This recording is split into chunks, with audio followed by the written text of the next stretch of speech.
Hello, a very good afternoon to everyone present here. Thanks a lot for joining us.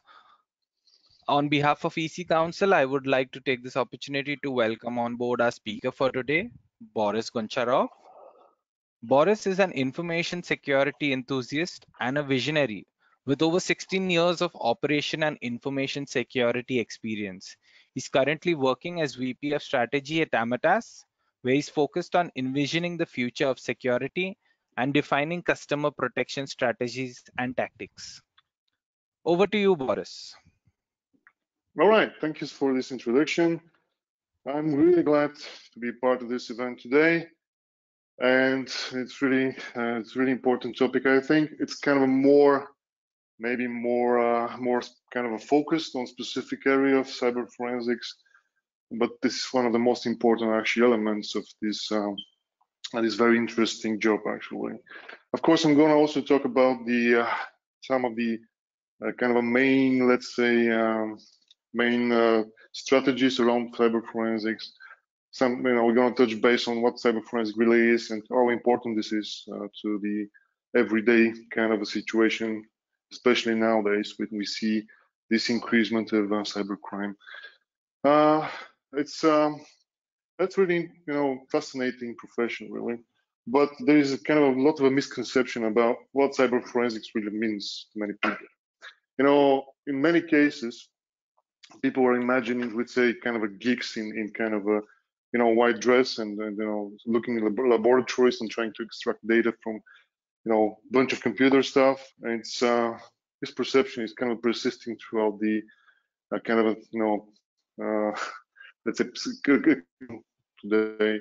So it's kind of a very interesting to look into what cyber forensic really means and why this is important, especially today. As we all know, cyber forensics, it's not a new topic, definitely. This is kind of existing for a while. We're going to touch base on some of the kind of more interesting crimes that are related to cyber forensics. You're going to see how important this really is. But especially nowadays, we see such a great increasement of cybercrime today. We have exponential growth of this problem. We see so many attacks every day. We see so many businesses destroyed because of cyber attacks. And yet we cannot deal with that. The problem with cyber forensics is kind of sometimes it looks very fascinating from some point of view, but from other, it's kind of a very sometimes boring, even if you like, but it's equally important. With this increasement of cybercrime, the question is, what's the role really of cyber forensics? And what's the role of cyber forensic investigator? Well, let's have a look on that. I mean, what is the real value for the businesses? Because for the governments, for the police force, for the authorities, this is clearly, the benefit is beneficial for them, clearly. Because, of course, your main intent, of course, is to catch the criminals, to put them in jail and prosecute them properly, right? Put them in jail. But for the businesses, what's the main value behind cyber forensics? Why we need cyber forensics and what we can gain from it as a normal company that actually operates in the business world? What we can do with that? Why it's important? Because if we're not chasing the criminals that much, what we're trying to achieve with cyber forensics? Why it's so important? Well, it's very important for various reasons, but the main one is that we need to understand mainly what happened. That's number one. Not only to understand what's happened, but also to be able to properly process this information, make sure that we have all the clues and evidences, and at some point this can be used, of course, to chase your legal interest against somebody. To understand the mechanics, the way that the attack happened, the breach happened, and to be able to properly understand the timeline of this attack, to understand, how this was accomplished, and if we're able, because sometimes we cannot really, but if we're able to find who actually did it, and being able to prevent further cases like that. So in a modern culture, the cyber forensic expert, it's really like a god or something like that. Very intelligent, a geek, of course, multifunctional, very intelligent, knows everything about the science and the gadgets and everything. So our understanding of what cyber forensic experts comes mainly from the movies, basically, and probably that's natural. especially TV series, right? Like CSI, let's say, TV series. It's kind of old now. This is an example of kind of a modern example of a cyber forensic expert from the TV series. This is the Blind Spot TV series. This lady, she's the lead forensic expert, science officer, whatever you want to call her. So she's having a immense amount of knowledge about every aspect of the science, every aspect of the human existence. So she can crack down in codes and can find bad guys in a matter of minutes, basically. And this perception of a modern cybersecurity expert, or in this case, our forensic expert, is really funny. But this actually gives us the perception of this profession nowadays. Actually, if you ask me, it's really boring sometimes. It's very methodical, a very difficult job sometimes. It depends on what you're doing, but it's very sometimes very, very boring to some extent. And normally this process involves a bunch of fancy computer systems or terminals or whatever. They can have a touch screens everywhere. They just see a clue somewhere. They just press a button and this solves the case immediately for them, right? This is how the forensic works now in the movies, right? In reality, of course, forensic doesn't work like that at all. The forensics is about finding the evidence, preserving the evidence, describing that in a proper way, and presenting that to the court or to your board of directors, whoever. So this is the important distinguishment. And sometimes it can take years to solve a case. It's not really straightforward thing to do, right?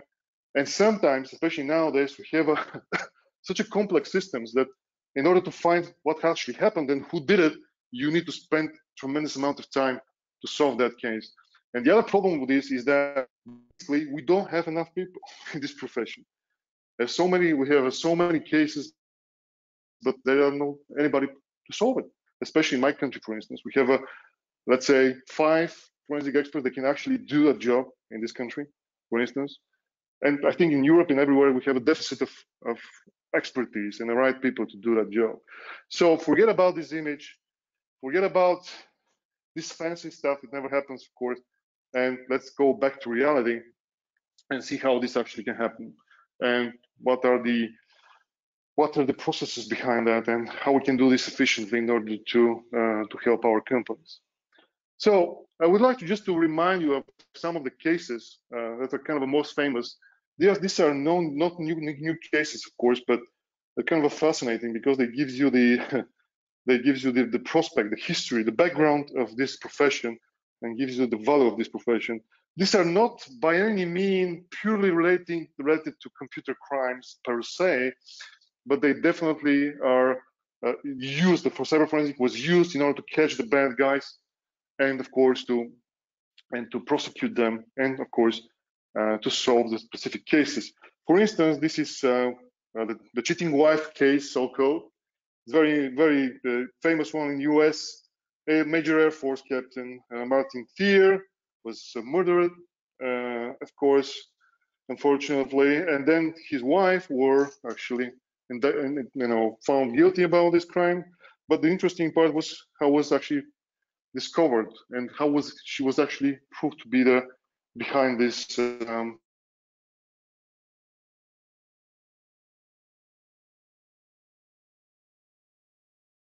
In this case, we have, as you can see, 88,000 emails found, instant messages on her computer. And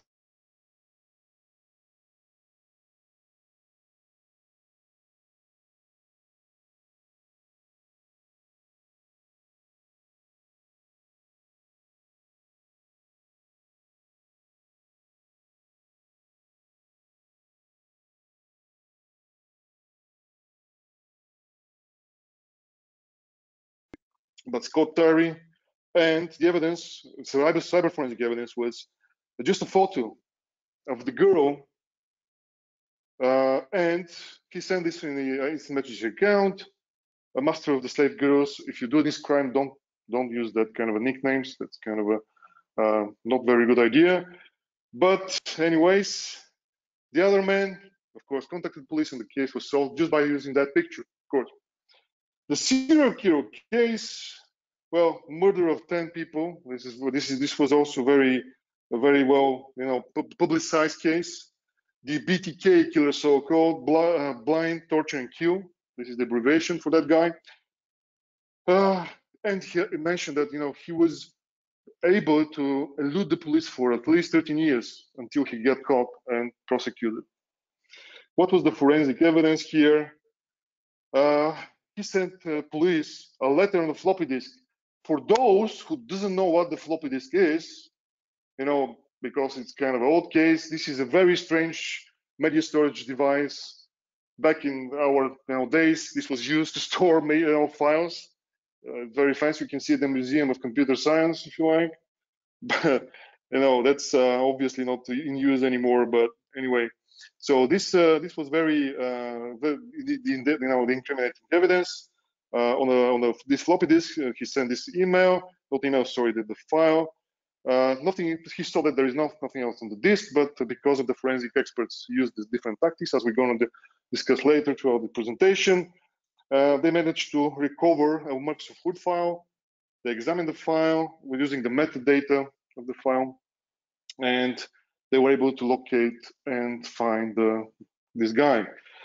Of course, he was sentenced for harsh 10 consecutive life sentences. Okay, so there was also a pedophile case. Unfortunately, guys, this sometimes happens a lot. We in our company are doing sometimes this kind of expertise for such cases. Unfortunately, this type of a crime is really, really awful, but somebody has to prosecute these people and bring them to justice. I think this is a very important thing that needs to be done. And sometimes this involves reviewing all the content and all the images and video files from computer systems in order to prosecute this kind of people. It requires not only technical skills, but also requires mental strength and other capabilities in order to be able to do something like that. But somebody has to do it. That's a very important job. And this is part of a forensic expert job sometimes. So in this case, this was possession of child pornography. This is really unfortunately happening quite a lot nowadays. Back in time, that was kind of a more conventional way of distributing this type of content. Now everybody using heavy encryption, steganography, a lot of other methods in order not to be exposed. If you remember, there was also anonymous, let's say, case in which anonymous people, some kind of a participant anonymous group, discovered the pedophile group and they exposed them publicly, and these people were prosecuted. In this case, this was a kind of a somebody brought a malfunctioning computer system to a repair shop. They managed to dig into the side of this computer and they found, not really pleasant stuff.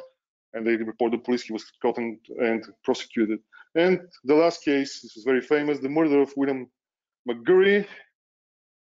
The case in this case was about the Google searches found on the computer, including very important not to do this if you want to do a crime like that. Of course, don't even consider something like that. But how to commit a murder, for instance, or untraceable poisons, or clear searches that are not really everyday woman doing in her home, really searching for stuff like that, obviously. And she was prosecuted and received life in prison. I would like to draw your attention to a more modern case, which involves, a cloud space company no longer existing, of course, unfortunately, because of that. So that's more interesting. What actually constitutes a cybercrime, really, in the modern context, let's say? And this is a typical example of a company that was kind of destroyed because of an attack and was kind of hacked really badly. They closed the business and no longer exists on the market because of that attack. But this interesting part of this is how this actually was discovered. And in this case, unfortunately, this company discovered in a hard way this problem because the guy who hacked them actually sent them a message asking for money. And more, in this company, in this case, was about, DDoS attack, and he wanted the money not to do this against the company, right? CodeSpaces was kind of one of the biggest code repositories companies back then in 2014, I think, if I'm not mistaken. So they were used by a lot of big companies, Ricoh, Bosch Systems, whatever, a big company, right? Git storage, name it. So as you can see, this is a kind of a message to the customers coming from that company. As you can see, this is a very explanatory by itself. So some guy at some certain point, they actually still unknown, as they say, basically gain access to the EC2 control panel of Amazon Cloud that we're using, and left some messages. Basically, he completely compromised their system, and they reached to him and they realized that this guy has a full access to the admin panel of the EC2 control of EWS account. And in this case, they tried to get back the control, whatever, but he was prepared for that. He created backup accounts, whatever, and he were able, as you can see here, to destroy almost everything related to this company. Snapshots, machines, customer machines, virtual machines, whatever. It was completely wasted. So this is a typical example of a modern crime, cybercrime, right? Now the question is, can you catch that bad guy, first of all? And how can prove that in a proper way in order to, even if you know who did it, you have to prove by forensic means, by following legal procedures, legal proceedings, that this is actually what happened. Because if you tamper with the evidence here, there are so many evidences in this case, you can render your case completely unadmissible in court of law.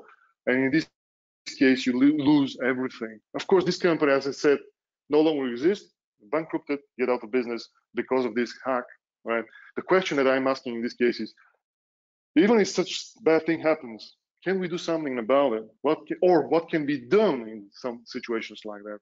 How we can prosecute these bad guys, and what we can, how we can extract the evidence from this in this situation, construct the timeline of the attack, present this, and proceed with the further actions. And sometimes, unfortunately, because of the nature of that crime, we cannot even find who did it, who sits behind that problem.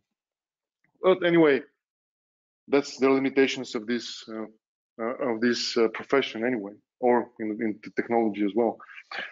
So let's move now to the digital evidence acquisition more specifically.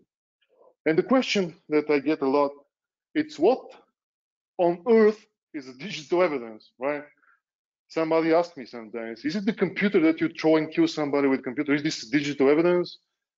Maybe it's an evidence, but maybe it's not really in the full meaning of this digital evidence, right? Digital evidence is data. That's what it is, purely data. And sometimes data about data. That's what digital evidence really means to us. So the question is, and as I said in the beginning, your job as a cyber forensic expert is to extract that data in a forensically sound manner, not to tamper with it, not touch it, not to destroy the evidence, preserve it, analyze it, write a report, and present this in the court of law. This is what the forensic guy does. But I always am fascinated by the history, so I always go back in time and try to look at some kind of examples of this profession from a long time ago. This is a very interesting case, by the way. We cannot just, because they were not using computer back then in time, this is the Second World War, the computer were not existing in the way we think about them right now. But this is kind of a form of a cyber crime, if I may say. So what happened in this case? This is a very famous case called the Doe Woman case, right? So this lady, as you can see, this is the actual extract of this communication that she was sending to Argentina back then in time. So this was lady, she was having a knitting club, right? So she was making those, right? Nothing suspicious, nothing bad. But because of this message, she was sentenced to death, due to high treason. You may ask yourself, how on earth is this a case? She's talking about stupid dolls in this message, right? So you think that she's talking about a dolls. As you can see, she's talking about 3 lovely Irish dolls, right? She's talking about this kind of a new dolls that she created, a little boy for the old fisherman, and also she's talking about the kind of old woman with the wood on her back and so on and so forth. I'm not going to go through this whole message. She's asking, actually, what she's doing really, she's talking about military defenses. She's not talking about those. She's talking about warships and coastal defenses. And this was actually solved by FBI experts back then. This was sent by telegraph. So this is one of the first cases of cyber forensic type of crime. So she was sending military information to the allies, German allies, to the Nazis, back to Argentina, and she was discovered and sentenced to death. She was hanged on the square, basically. So this is a very interesting case, which shows how broad the nature of cyber forensic discipline really is, and cyber forensic job really is. It's very fascinating. And then another example, for instance, that really interesting piece of evidence, a Chuck Norris guy, my favorite superhero. I'm an old guy, that's why I have this kind of a superhero. Chuck Norris, he can do everything, as you may know. And what's so bad about this picture, right? It's awesome. What's so bad about it? Actually, there is a forensic value in this picture. And I personally created this for myself. It has a forensic value. And what's the forensic value? There's kind of a secret information, of course, hidden in that picture. Of course, I'm talking about steganography. But steganography nowadays is used a lot as a vehicle to commit different types of cybercrime. Sending, let's say, nude pictures of children, or sending some secret data, extracting secret data from your company. They're not going to use the Chuck Norris picture, because they're going to use pictures from the Christmas party at your office, or something like that. But inside of that picture, there is a secret hidden, and you, as a forensic investigator, have to dig into this and find this evidence and present this to the court of law, if this is the case, of course. So in this case, what's actually hidden using steganographic tools, more specifically significant bit insertion technique, what was actually used here is, of course, this encryption key, for instance.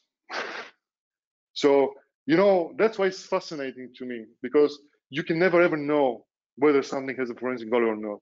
And sometimes it can be really tricky to really uncover the tracks of the bad guy, or the one who did this, or whatever. So it's not really straightforward sometimes. It's not easy, definitely. It's very challenging in many cases, especially using nowadays technology. It's not really trivial thing to do in order to uncover these type of evidences. And by the way, steganography, it's very hard to analyze and very hard to uncover, because if you don't know that there is kind of a steganography involved, maybe you'll never find out that kind of stuff. So you cannot really tell very easily whether somebody is using this kind of a techniques or not. So you see, the digital evidence can be a lot of things, right? But it's about data. That's what the digital evidence is.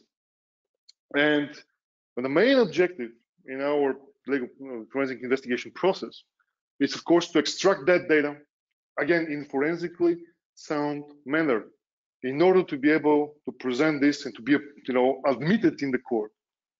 Otherwise, you just waste your time. Because even if you collect the data,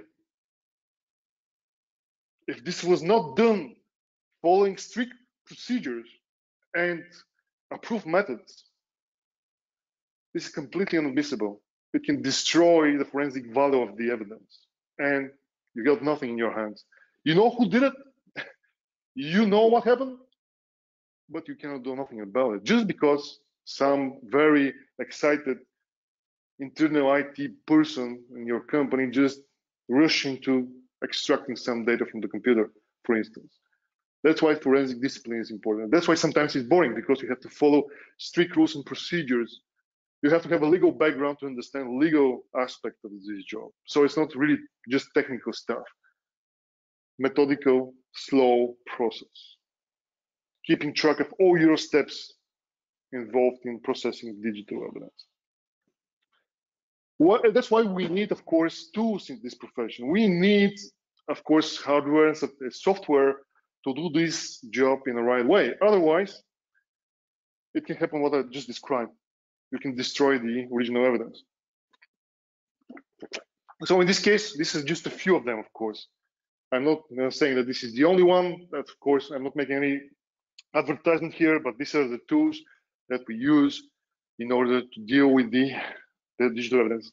Let's say this is UltraJog, for instance, Paladin, FResponse, Cellebrite, Belksoft, and FTK, for instance.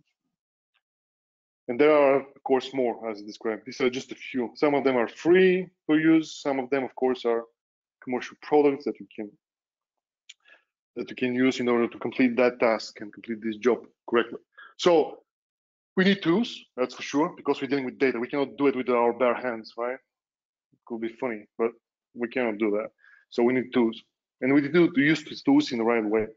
So let's go into more details. Let's say, what are the main kind of areas in which we can use these tools? In kind of what are kind of a pros and cons in certain circumstances, extracting digital evidence from kind of a different media, right? So in this case, let's have a look on the data acquisition. In this case, which means that the device which we are examining is turned off, right? In this case, we can use, let's say, for instance, WebTech or FTK Imager, right? Of course, the main requirement here to have physical access to this device. You need also the hardware write blockers, like this one. Well, I'm pointing to my computer. Sorry, you cannot see that I'm pointing this. So on the top, you see the write blocker. The idea behind this is, of course, to create bit-to-bit identical image of the original media in order not to tamper with the original evidence. And this is admissible in the court. So you create bit-by-bit copy of the media. You can then examine the copy and not the original element or original evidence. And in this case, you preserve the evidence in the best possible manner. And of course, the way you actually are proving that, very simply, using hash algorithms, right? Hash algorithms, like a fingerprint for those who doesn't know what hashing really means. So create a fingerprint, unique fingerprint of this difficult, specific data set, let's say, a fingerprint. It's not encryption. This is just to preserve the integrity of the file or the data. Okay, so imaging software. Of course, you need imaging software to do that, and have disk space to make the exact copy. Obviously, sometimes when you're in a situation you have to rush quickly, respond, quickly to a certain situations, you have to plan very, very rapidly in order to avoid situation where you don't have enough space on your tools in order to make this image quickly enough. What are the kind of benefits of doing this type of acquisition? Of course, as I said, it's forensically sound. You don't have any issue with the court of law. You don't have any issue with the process, with the procedure behind that. You can use Cal1 or MD5 or whatever in order to calculate this fingerprint, the match digest value in order to make sure that this is identical copy and prove it like that. This sometimes, of course, these tools are creating this automatically, so they have to think about it. Well, in the opposite direction, as you can see, some evidences, let's say from unallocated slack space, may be lost. Slack space, of course, on a hard drive, you know what probably this means, but this is the obvious problem. Well, slack space is not the biggest problem, of course, but just kind of sometimes challenging to address. And specific to SSD drives, streaming, for instance, is a problem, because this kind of can create, especially in an SSD situation, can actually tamper with the evidence value.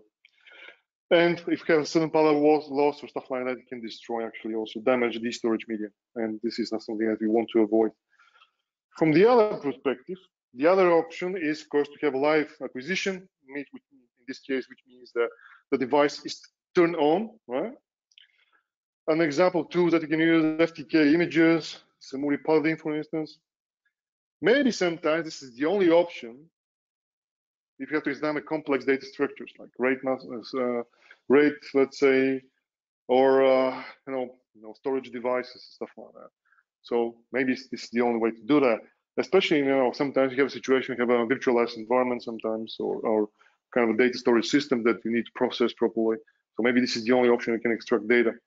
So sometimes when the positive, aspect of using this method is kind of in contrast with the using hardware or data acquisition, sorry. So if you turn off the device, let's say, switch off, you may lose a certain element or certain evidences, because sometimes some of the evidence lives in the memory. They don't live on the hard drive, right? So you may lose that value. You may not be able also to use that you lose it forever because if this is in a memory. Or full disk encryption may be an issue because you restart, you switch off the computer, fully encrypted hard drive. What you can do? You can dedicate some centuries to crack down the encryption sometimes. Obviously, you don't have such amount of time. Unless we, of course, start to use quantum computing more efficiently, there's nothing we can do, really. Of course, in some certain circumstances, this can be overcome, but I would like to draw your attention to the case, if you remember it, with the Apple, right? You remember that case? This was kind of a suspected terrorist, okay? And his phone was acquired by the forensic investigators in the FBI. And they called Apple and said, listen, hello, Mr. Cook, how's it going? We're FBI, we cannot open that device because after 15 attempts, or 12, I don't remember, 12 or 15, remind me, the device is completely locked and wiped out. So you cannot access this device anymore. The data is destroyed, the evidence is destroyed. But we are pretty sure that he's a terrorist. And maybe we can save lives. We can find a lot of things in this phone. Help us. Develop for us a backdoor or whatever, a mechanism in order to bypass the authentication of that phone, right? Please do so. Apple says no. And still are not saying yes to something like that. What they did, of course, by the way, they turned to one of these companies that I just showed you, it's called Cellebrite. So they went to Cellebrite, the Israeli-based company, and said, listen, guys, I've been personally to their head office, great company. So, listen, guys, can you crack down this? I said, yeah, give us $40 million, we can do it. They did it, and they managed to extract that data. But sometimes you may ask, why Apple refused to provide this mechanism to bypass this? And the answer to this question is, it's called Pandora box, basically.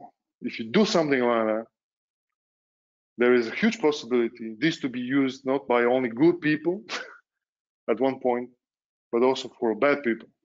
And in this case, you have a huge problem in security. So that's why sometimes it's controversial. And there was also a story about this, kind of a side note, but also there was also an interesting case. An FBI was chasing down some pedophiles, and they knew they extracted the data from certain computer systems and phones, but they dropped the case.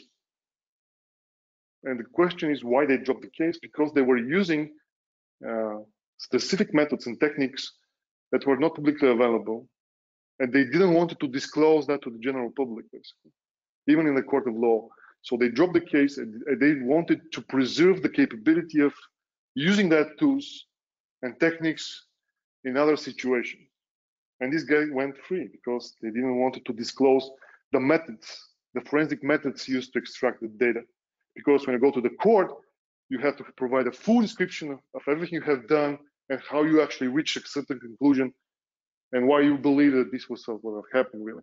So they refused, and the guy went free because they wanted to preserve this capability. But that's another story for another day.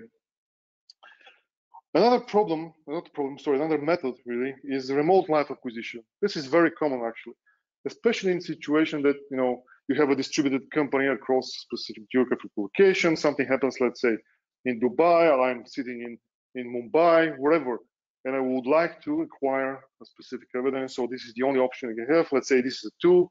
Let me move my slide. F-response here. Of course, obviously, as a requirement, into connection to the network of the targeted device. Obviously, you cannot use pigeons for that. So you need a network access, to extract that data. And you need to install, of course, a temporal agent on that device, to extract that. Well, the positives of this, you can do a lot of things, full extraction of artifacts, you can do a lot of things, remote, you can extract a lot of data. But it's kind of a forensically sound and secure, which is okay.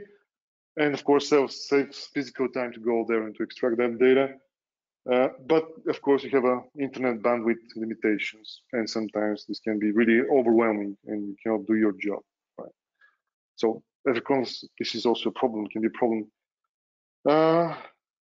Let's move now to live acquisition of a memory, because hard drives of physical media sometimes are great, but are not enough. In certain circumstances, when you have a ransomware, which is something that we're going to review in a few slides, you may not have any other way to find the encryption key. And even in these situations, maybe the key is not in the RAM at all. Maybe it's not in the memory. But in the memory,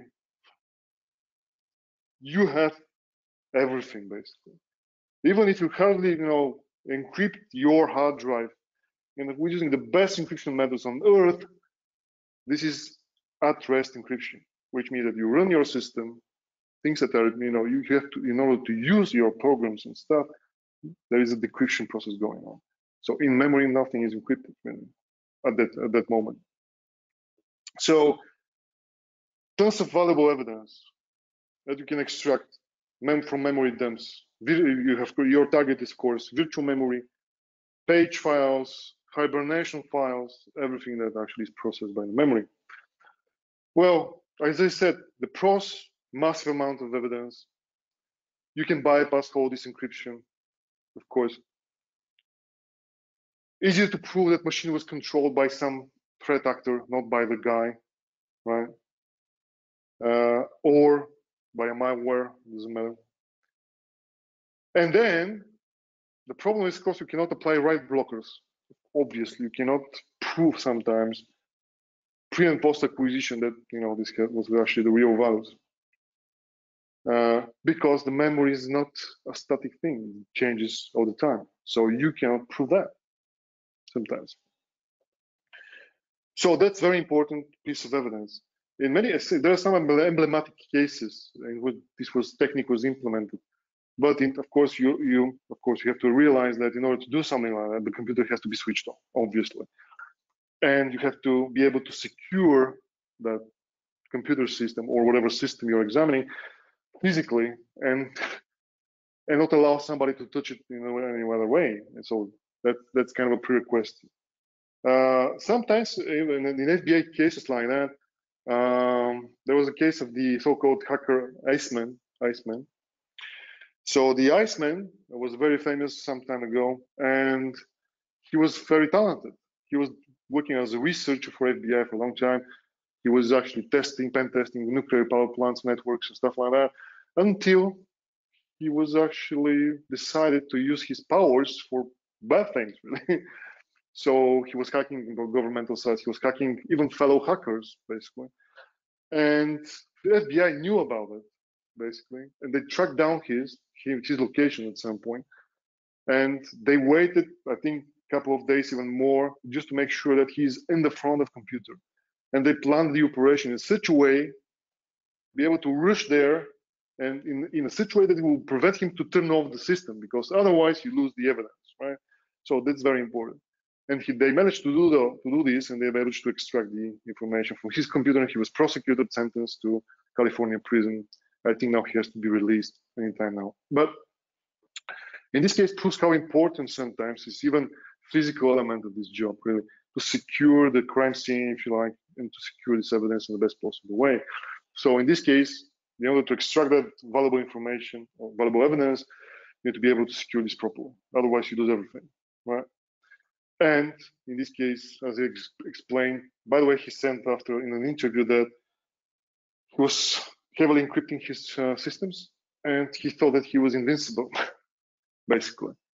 And FBI proved him wrong, unfortunately for him. And for mobile acquisition, of course, mobile phone acquisition, as I described previous case with Apple and their refusal to provide this bypass. And this is in our job, this is very difficult sometimes to overcome as a problem. Because if you use a alphanumeric passcode on your phone, and it's kind of a very let's say updated, or kind of a new model phone, sometimes iPhone or Android, whatever, if it's well protected, it's almost impossible to extract data from it. Almost impossible. I'm not saying it's impossible, I'm saying very difficult. And it's about the forensic value. If you're talking about, somebody, just did some minor crime with his phone, It's not worth it to waste your time and your resources. But in this case that I described, this company Cellebrite, and they're one of the leadings in this field. They spent approximately $40 million to find a way to bypass iPhones in order to get inside. So it's about forensic value. And again, if this is heavily encrypted and protected properly, very challenging. Here it's, as you can see, the requirements are related to physically securing the evidence, the phone, farther back in order to limit any network communication, any communication from that device. Because somebody, if you catch the bad guy, he just tell his wife, wipe my phone remotely, whatever.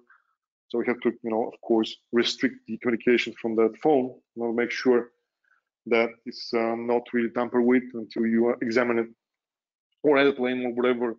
You have to ensure the integrity is the main problem here.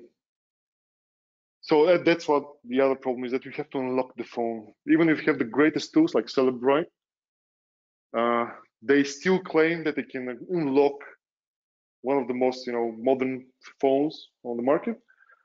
They don't say how. If you want to crack your phone, iPhone, let's say 11 or Max or whatever, 12, whatever, they probably may do this, but it's not cheap at all.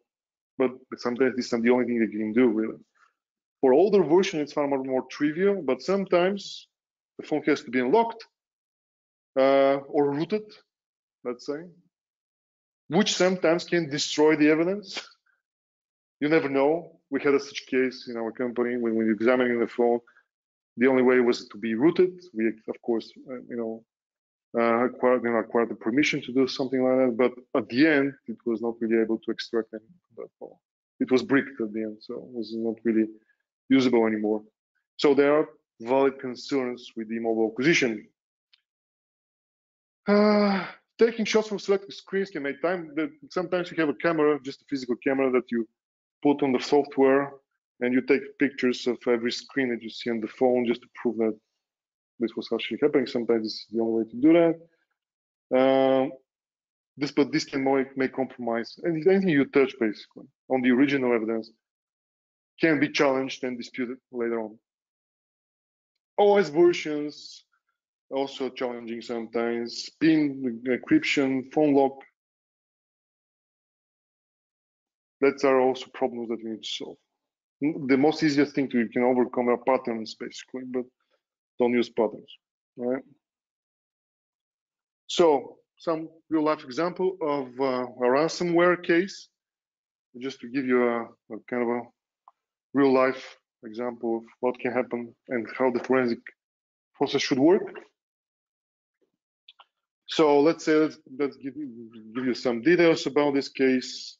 It's not really exciting or something. It happens every day, everywhere, but it's case. In this case, the employee, this is a recent one, the employee were working from home due to the COVID-19 isolation rules.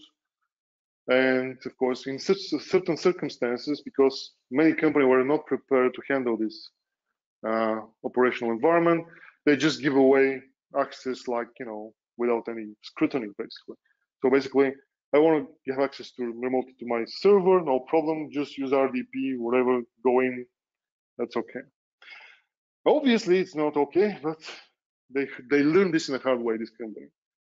So they connected to, through a personal computer to office machines using RDP protocol only, not using VPN at all. So just purely RDP connection, remote desktop connection. Endpoint protection was not installed on all machines. Developers had administrative access. We're talking about development company, software development company here. Adequate backup process were not existing. You have the ingredients of a perfect storm in this situation, basically. A perfect storm. Insecure connection between this company that was attacked and some other of its clients, which actually makes this ripple effect on this attack further. So basically, if you have net connection, direct connection with other entities, you can infect them as well.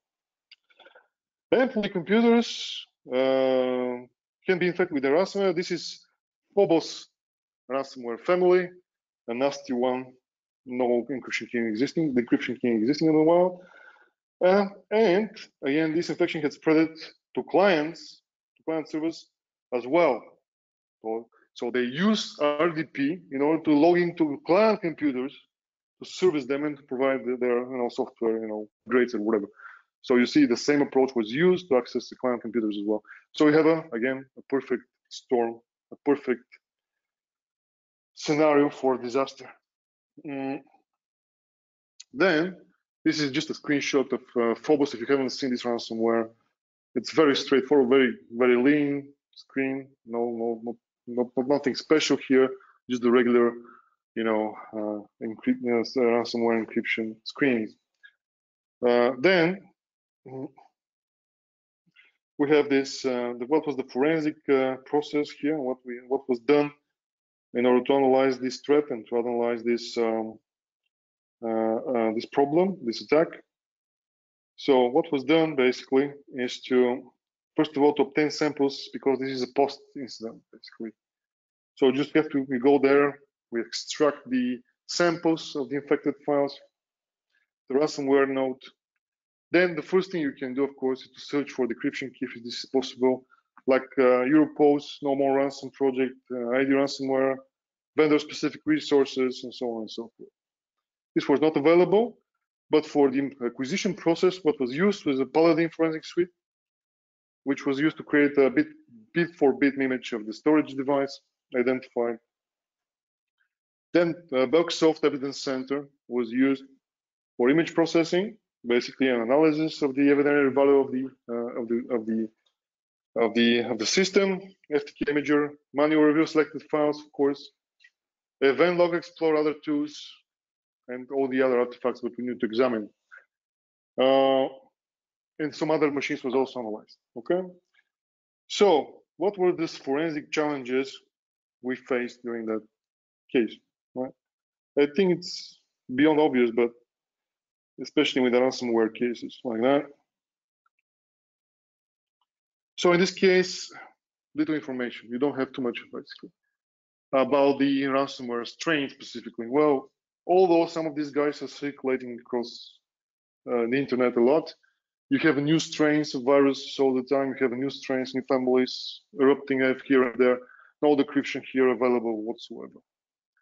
The infected computer was shut down, as you can see, by the IT support personnel in this case, which actually limits our ability to do whatever, just very, very unpleasant situation, because what you can do in this case, basically, you cannot identify encryption keys. Hibernating infected computers should be used instead of just shutting down the computers, because sometimes people are rushing to do this in panic. Basically, they say, "Oh my God, there is a ransomware." Turn off the computer immediately, right?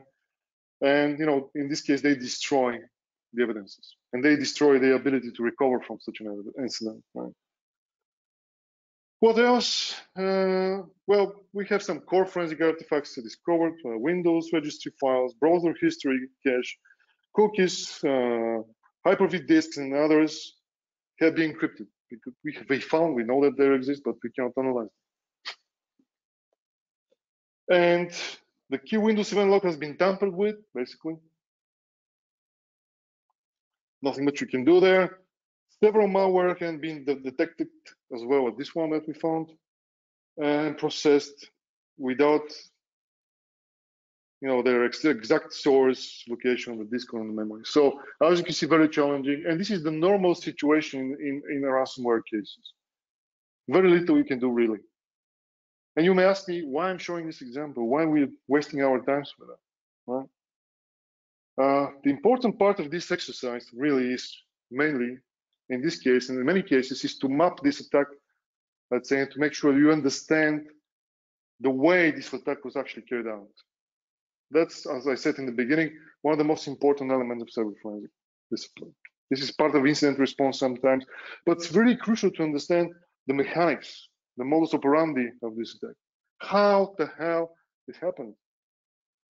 Again, the question of who did that, sometimes we never know. Maybe it's South Korea, maybe it's not South Korea, North Korea, maybe it's Iran, maybe it's China, maybe it's Russia, who knows?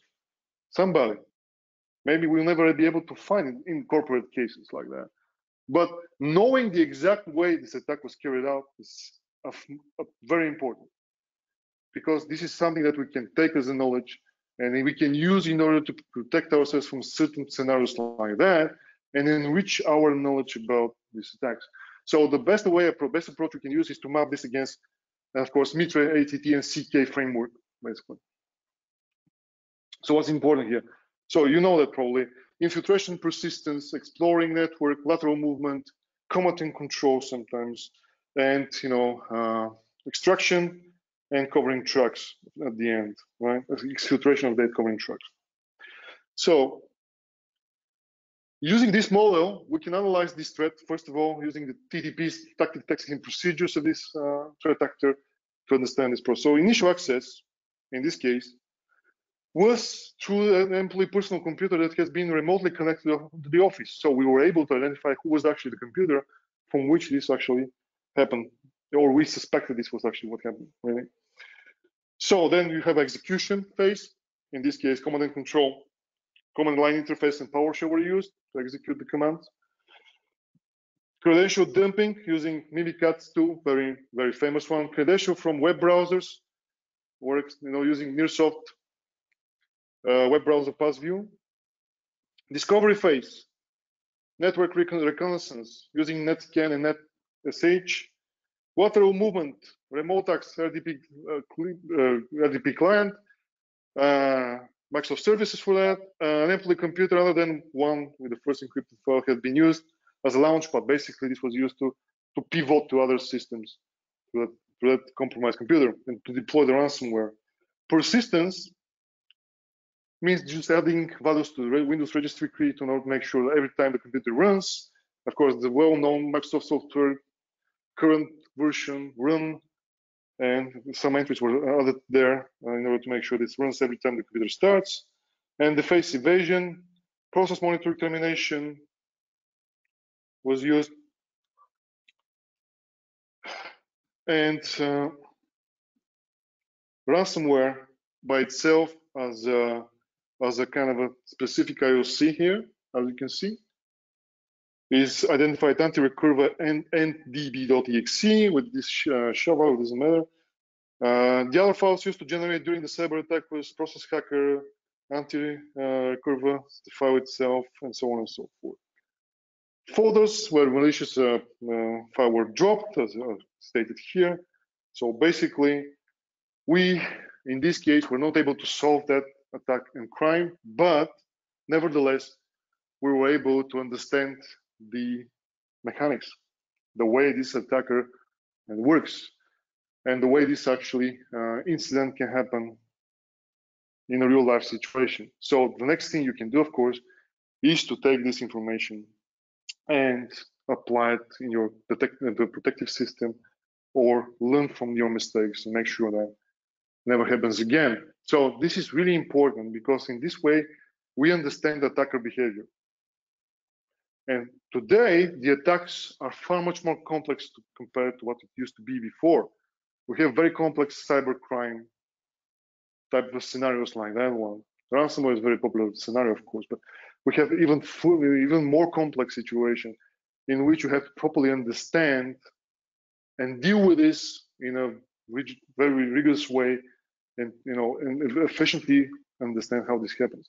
And this is the value of forensic expert in the corporate world. Basically. Not, of course, in a governmental institution, as I said, it's clear what these people are doing.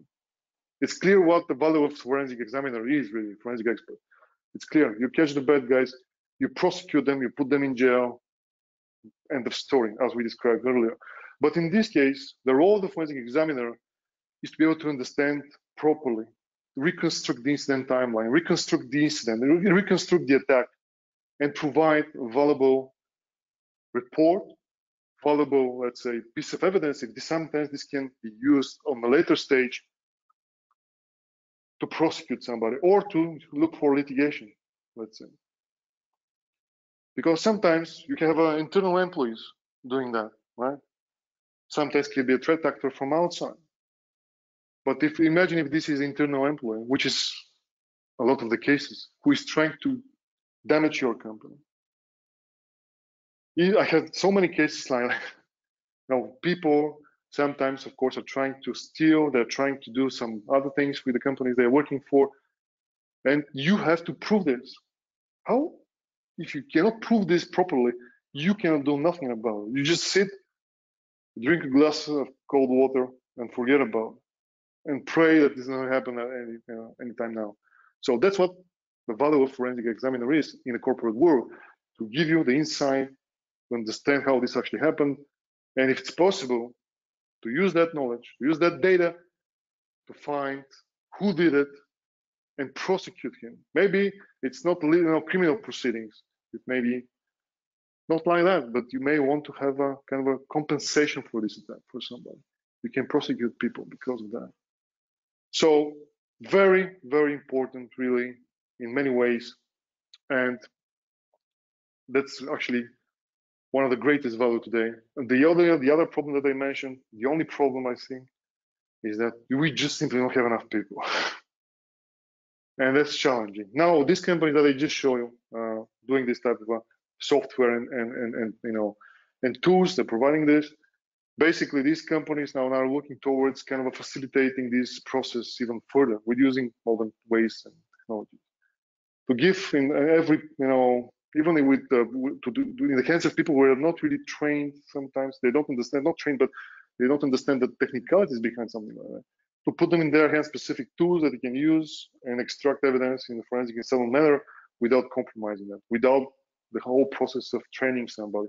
Because sometimes, let's face it, you need at least 5-6 years to train something like that. Anyway, it's really important, but at the end, I would just to kind of remind you of the dangers of this profession. This is one of my favorite quotes from Friedrich Nietzsche, basically. If you haven't heard of this, or maybe probably you have, but it's very famous actually. So this says something very basic here, that whoever battles monsters should take care not to become a monster too. For if you stare long enough into the abyss stares also into you. Why I'm saying that? Because I mentioned previously that sometimes you are dealing with a very sensitive and very disturbing type of evidence in cyber forensics, pedophile pictures, stuff like that. And you have to do that. You have to examine this stuff because there is no one else to do that. Somebody has to do this job. And the more you dig into something like that, the more this impacts you and makes you maybe sometimes more resilient to something like that, but sometimes makes you more weak. Depends on your mental and strength, really. So when you deal with the cyber, every time you deal with a crime, and in cyber world, you think that this is not really so dangerous, but as I mentioned, certain crimes, cyber crimes, are very nasty, very difficult to prosecute, and this can change you in many ways. So this is just a good reminder of not only for cyber forensic, but also for cybersecurity. When you deal with something like that, you have to be extra careful, extra cautious, not to fall into something that you will not be able to recover from later on. This is just a short reminder about that. And with this, I would like to finish my presentation and thank you all for your attention, for your interest in this webinar. And I will be available for you to have any questions, maybe even post event, and in a way you like to have them. So I'm ready to respond to any question you think is important. Thank you again for your time. I wish you a good day, and we'll stay in touch. Thank you. Thanks a lot, Boris. It was a wonderful session. I'm sure everyone has taken away something from it.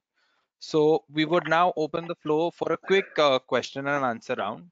So in case you have any queries, do feel free to ask them and I will put them to Boris. So we could have a Q&A right now.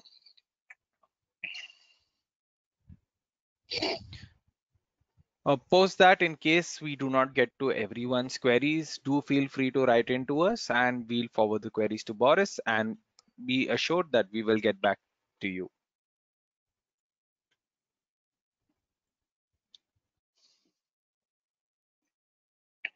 Okay, Boris, we have a question, and the Yeah, question is, what is the future of cyber forensics? that's a very interesting question. Thank you. And what's the future of cyber forensics? Excellent question. Well, the future of cyber forensics is really interesting in many ways. You see, as much we adopt technology nowadays, especially smart technologies, this actually widens the field of this profession a lot. And also, one of the most fascinating elements of this profession is it's kind of an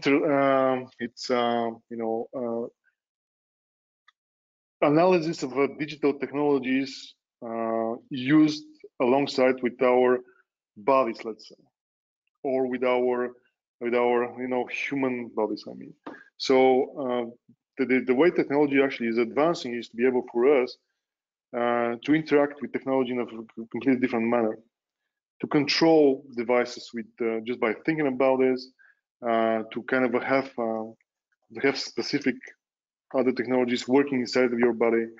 And also, very interesting question is how we actually interact with artificial intelligence, let's say. I'll give you an example, which is kind of a fascinating one. So, and this is a very interesting question to ask. So, I'm not talking about COVID-19 conspiracy theories. Just get me wrong. This is crap. I'm not talking about that. Biochemical process and using technology to improve your behavior or whatever. It's widely used today, but the more interesting aspect as well, this is using artificial intelligence and the way we can analyze the situation. For instance, imagine that you have a self-driving car, okay?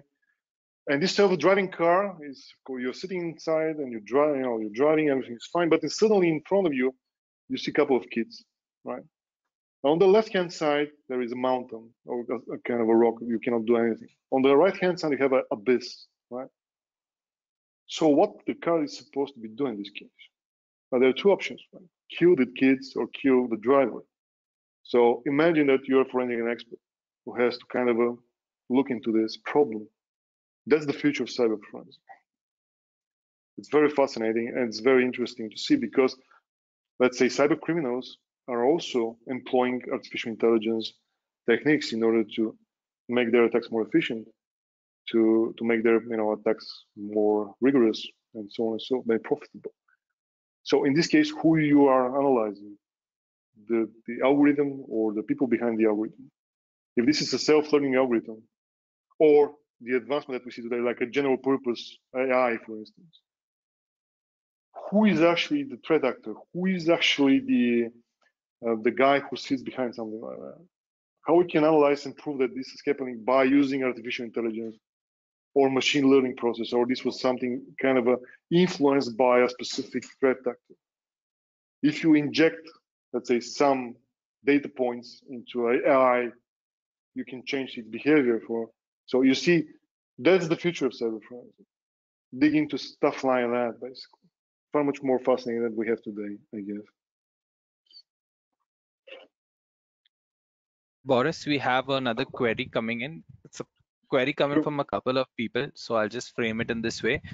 They want to Yeah. know, as someone new to this industry, new to this field, new to forensics, what would be the best way that they could get started? And is there a guide for newcomers, especially in this field? This is also a very valid question, of course, and this is obvious one. So how you can get into this profession really, and how you can actually, make your way through this profession, how you can progress in this profession. Well, of course, there are so many nowadays. There are so many trainings available. EC Council is an example, is a good example of such training. So this is your starting point, of course, is not to discover everything by yourself, which was my way, because back then, I'm not that old, but back in time, you saw me that I'm talking about, you hear me talking about floppy disks. So I'm that old, but back in time, we're not having enough information about these things, really. So we have to learn by doing these things, really. But in the situation that we have today, you can easily find a lot of plenty of resources. My of course advice in this case is to find resources which are credible and backed by the experience of many others. In this case, let's say EC Council trainings for cyber forensics. There are some others, of course.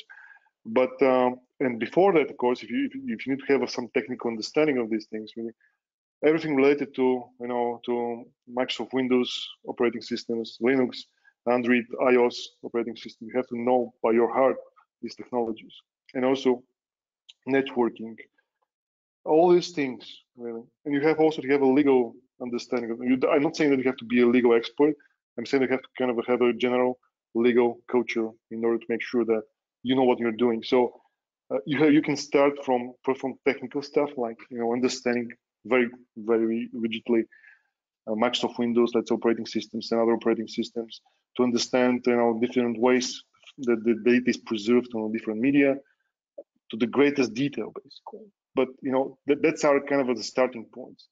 Of course, again, legal background, legal some form of legal training as well, and then you can progress to something more kind of a comprehensive and kind of a, let's say, packing everything into a single box and say this is cyber forensics. So, like say CHFI training from EC Council or other trainings that are focus on this specific topic. But you need to have a technical background or at least some level of technical understanding in order to make sure that you can progress very quickly and efficiently. Also, it's a good idea also to look into offensive type of things like ethical hacking, penetration testing, to understand how the bad guys are using different techniques and what are they are doing basically, and what are the techniques used in order to compromise specific system.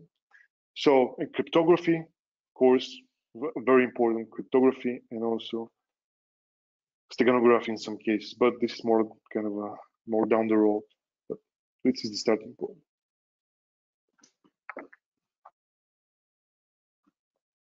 There's another question that's come in. What complications arise from hybrid cloud environments as attacks move from enterprise through commodity into cloud infrastructure? I would like to congratulate your audience. Really, I see a lot of interesting questions coming in, so thank you for that. That's a very important question to ask, especially in the way we work today. Hybrid cloud environment is very challenging in many ways. Because it's specifically cloud environment and Kubernetes and also this kind of infrastructure that we use today and the way we use the data. The main challenge with this is, of course, that in clouds you don't have a full access to the evidence itself, in many cases. So, of course, you don't have a full access to the hypervisor. You don't have access to the overall infrastructure in the cloud. So you need to seek assistance, and sometimes, let's face it, you will not get any assistance from that. Of course, if a governmental agency, you can have that, but in following again another procedure. And sometimes, cloud providers are not really reluctant to disclose further information to you. So the question, of course, is about how you are actually using clouds and what kind of ways of dealing with the infrastructure you use. As I give you an example in this presentation was about cloud spaces. So in this case, they use ECW, basically EWS, sorry, Amazon Cloud, and they constructed their whole business based on this cloud. In the hybrid scenario, it's even more complicated because you have systems that you use on-prem, and this data is flying back and forward to the cloud and whatever. So this maybe in some cases better because at least you can have a full access to the physical device, let's say. But going to the cloud becomes really challenging, right? Because if you cannot secure properly the evidence, that's really a wasted effort. Of course, and sometimes if you're using, let's say, if you have kind of a platform as a service, or you have an implementation, let's say, in which you have more control of the environment, then you can work with that. You can extract information, you can extract virtual machines, memory from virtual machines, so that's okay. But if you use software as a service type of situation, that's very challenging because you have to ask, please give me, I have some log, do you have logs for this event happen? You lose control. You cannot force this company sometimes to provide you with even full log information from their web service, for instance, whatever. Even that is a challenging thing. So, there are various aspects of these things, but we can waste 5 days at least just talking about this problem, but it's really challenging, sometimes complicated. So implementing cloud in the right way, it's crucial to the success of a forensic investigation if this happens. But just using something like out of the box software as a service, very few things you can do really.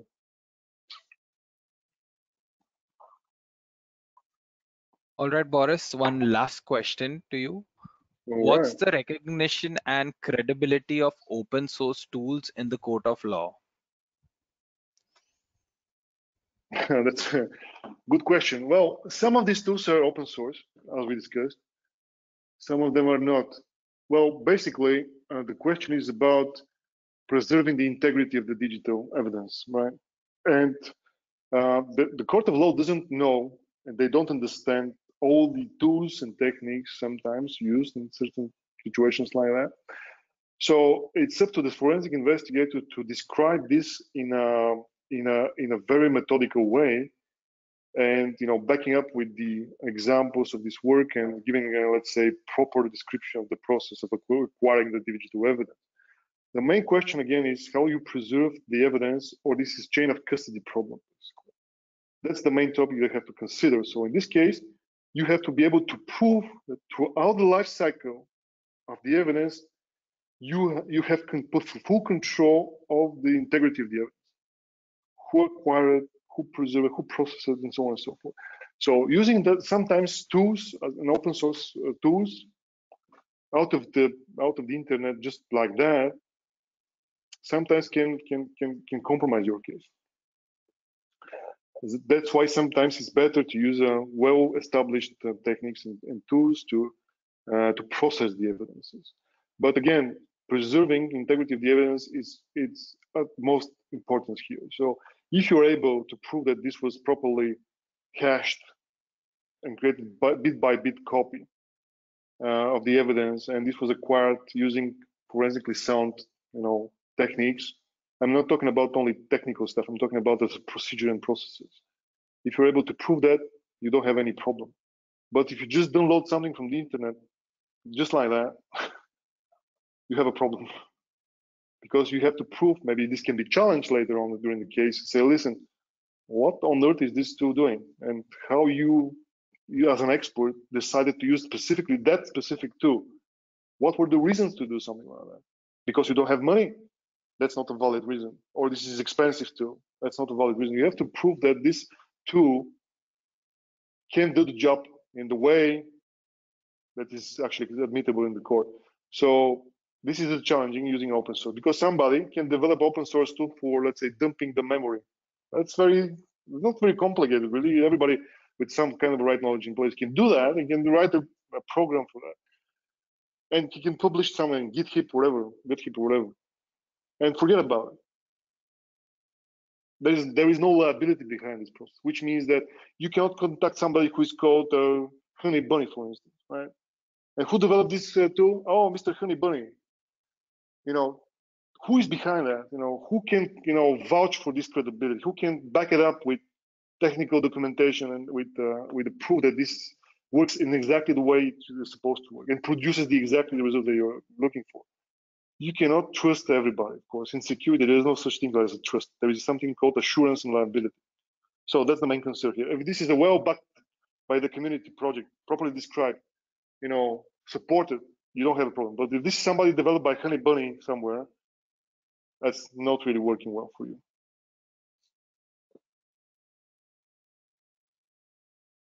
All right. Thanks a lot, Boris, for this amazing session.